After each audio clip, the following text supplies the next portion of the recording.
இந்த கொஸ்டினில் நமக்கு ஒரு நம்பர் கொடுத்துட்டு 11ஆல் வகுபடும் சொல்லிட்டாங்க. இப்போ எனக்கு இதில் இருக்கக்கூடிய எக்ஸு ஒய் இந்த ரெண்டையும் கூட்டினா என்ன வேல்யூ வரும்னு கேட்டிருக்காங்க. ரொம்ப சிம்பிள்.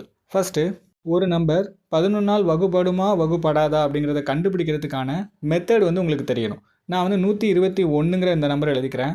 இது 11ஆல் வகுபடுமா படாதான்னு கண்டுபிடிக்கலாமா? எப்படின்னா ஒரு நம்பர் விட்டு ஒரு நம்பர் கூட்டணும். இதையும் கூட்டினா 2ன்னு வரும். அதே மாதிரி இதுலேயும் ஒரு நம்பர் விட்டு ஒரு நம்பர் கூட்டணும், ஆனால் இன்னொரு நம்பர் இல்லை, அதனால் அதை டேரெக்டாக எழுதிக்கிறேன். இந்த மாதிரி கூட்டி வர்ற அந்த 2 நம்பரையும் கழிச்சிங்கன்னா உங்களுக்கு 0, அப்படி இல்லைனா 11ன்னு வரணும். என்ன கான்செப்ட் புரிஞ்சதில்லை? ஒரு நம்பர் விட்டு ஒரு நம்பர் கூட்டணும், கூட்டி வர வேல்யூவை கழிக்கணும். கழிச்சா உங்களுக்கு 0 வரணும், இல்லை 11 வரணும். 11 தான் வரணும்னு அவசியம் இல்லை, 11ஆல் வகுப்படக்கூடிய எந்த எண் வேணாலும் வரலாம். இப்போ எனக்கு கொடுத்துருக்க நம்பரை நான் அப்படியே எழுதிக்கிறேன். 504 எக்ஸு 5 ஒய் 3 எழுதியாச்சு. இப்போது வழக்கம் போல் ஒரு நம்பர் விட்டு ஒரு நம்பர் கூட்டுங்க. ஸோ இதெல்லாம் கூட்டணுமா? அதே மாதிரி இதில் என்ன பண்ணோம், ஒரு நம்பர் விட்டு ஒரு நம்பர் கூட்டணும். இப்போ மேலே இருக்க நம்பர்லாம் கூட்ட என்ன வரும்? 0 + எக்ஸு + ஒய்ன்னு வரும்.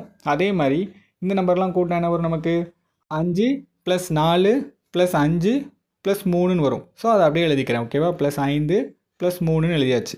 இப்போ என்ன பண்ணணும்? இந்த மாதிரி 2 நம்பர் கூட்டணும். கூட்டி வர்ற அந்த 2 வேலை என்ன பண்ணணும்? 11ஆல் வகுபடுமா படாதான்னு கண்டுபிடிக்கிறதுக்கு கழிக்கணுமா? ஸோ நான் எழுதிக்கிட்டேன். இப்போ எனக்கு கழிச்சு வர வேல்யூ 0, அப்படி இல்லை 11. இப்போ நான் 11 அப்படிங்கிற நம்பரை சூஸ் பண்ணுறேன்னு வச்சுக்கோங்க.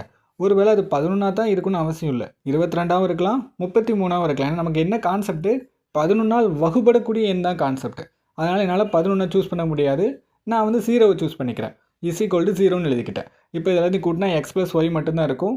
ஸோ இது எல்லாத்தையும் கூட்டினா -17ன்னு இருக்கும். இப்போ இந்த -17 அந்த சைடு போச்சுன்னா என்ன வரும்? +17ன்னு வருமா? அப்போ எக்ஸ் + ஒய் = +17 அப்படிங்கிறத ஆன்சர். ஓகேவா?